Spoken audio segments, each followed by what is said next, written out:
something and you get the feeling afterwards. And working out is you spoke my language. That's for me. I say to my wife, every time I get back from tennis, which is what I do to exercise, I say to my wife, I say, never let me miss a tennis lesson. Every time I get back, I always tell her, never let me miss a tennis lesson, because I always feel phenomenal when I get back. But in the morning, if I'm not feeling up to it, my mind can trick me. And so we have to remind ourselves. So that's such a brilliant answer. Esther, you've advised couples for so long. You've worked on relationships. You've seen every different type of relationship. When you've really looked at the heart and the core of it, what are the deepest, truest, most root reasons that relationships fail? What is it at the heart of it? Like you said, you've unpacked everything so deeply today. What is that deep root of why relationships fail? I haven't thought about that, but I'm going to say that in light of what you just said. What I did when I answered you is share a thought. I never think I'm right. I sound very confident, but that doesn't mean that I know.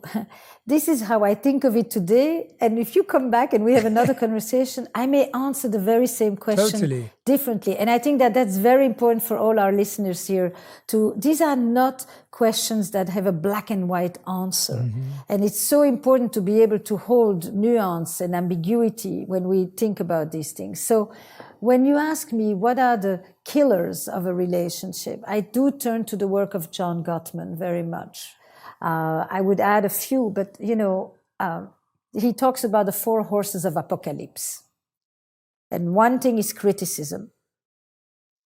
This constant negative sentiment override, criticism. And that's why I said before, remember, behind many criticisms is a wish. Ask for the wish. Don't give the criticism or you will never get the wish. Love that. 2, stonewalling. And that lets the other person just feel like they don't exist. They can talk, they can weep, they can scream, they can even hit you. And there is no answer. The 3rd one is defensiveness. I can't say anything that you don't answer defensively. You never own anything. You don't take responsibility for your actions. It's all about blaming the other or externalizing, and it's always everybody else's fault and every other circumstance that made me do, and I'm just a victim and I've never done anything. And then the big one, the 4th one, is contempt. And that's considered the killer of them all. Contempt. Because when I am contemptuous, I look down upon you. I despise you. I belittle you. I diminish you. I devalue you. And I basically do one of the most important things is I take away your meaning. And we are creatures of meaning. We want to know that if I'm here or if I'm not here, there's a difference. I matter. And if you manage to make me feel like I matter none, that one is the real zinger. So I think these 4 basically sum up the death of a relationship.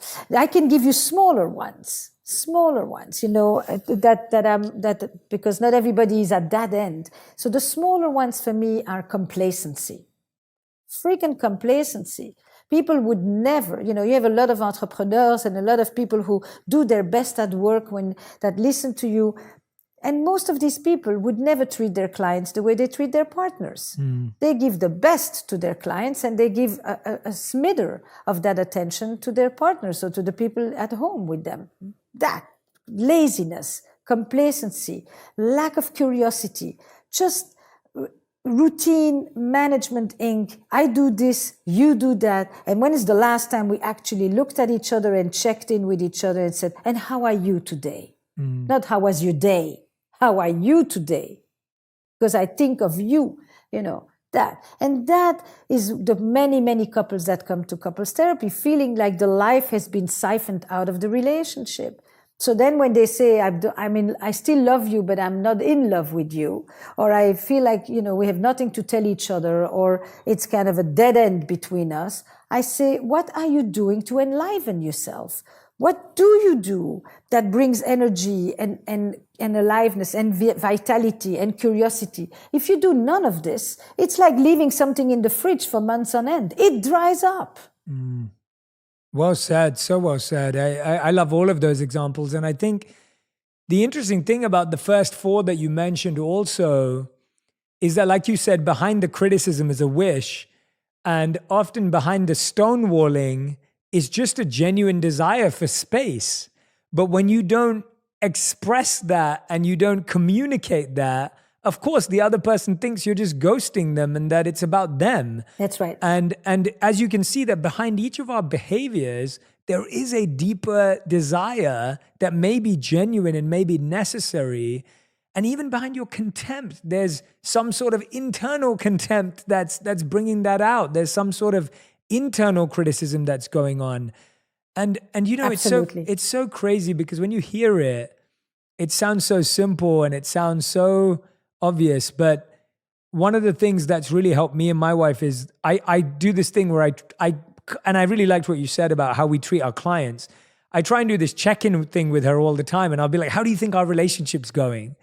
You know, and I always ask her that question, like, how do you think our relationship's going? Like, what do I need to improve? What do you think you need to improve? What are you working on? What am I working on?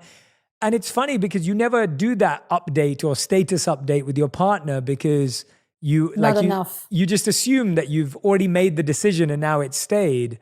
That's right. We married, and now the thing is just going to go on like that for 30 years on wheels. It is a very strange, the type of exceptionalism that people think about when they think about marriage or committed relationship. This notion that, that you made the decision at 25, 35, and this thing is just going to go on with you intact. It is really strange. It is such a strange thing, but it's something we all live with. I know so many people who have unfortunately experienced infidelity or been cheated on. And, you write about this. As I said, this is one of my favorite books that you've written. I highly recommend it to anyone. I recommend any of Esther's books. We'll put the link in the comments. When you're working with people who've been through that, a lot of people take it so personally that it demolishes them and destabilizes them for the future. What parts of it do you take personally and what parts of it do you distance from? How do you respond to that experience? And I know that it's case by case, but how do you know which parts of it you should use to improve versus how do you know which parts of it you shouldn't? I think that my first entry with you into this topic would be this. If I ask, you have a huge, vast audience that is currently listening to us. Have you been affected by the experience of infidelity in your life? Either because you were the child whose parent was unfaithful or who left for another partner, either because you are yourself the child of an illicit love story,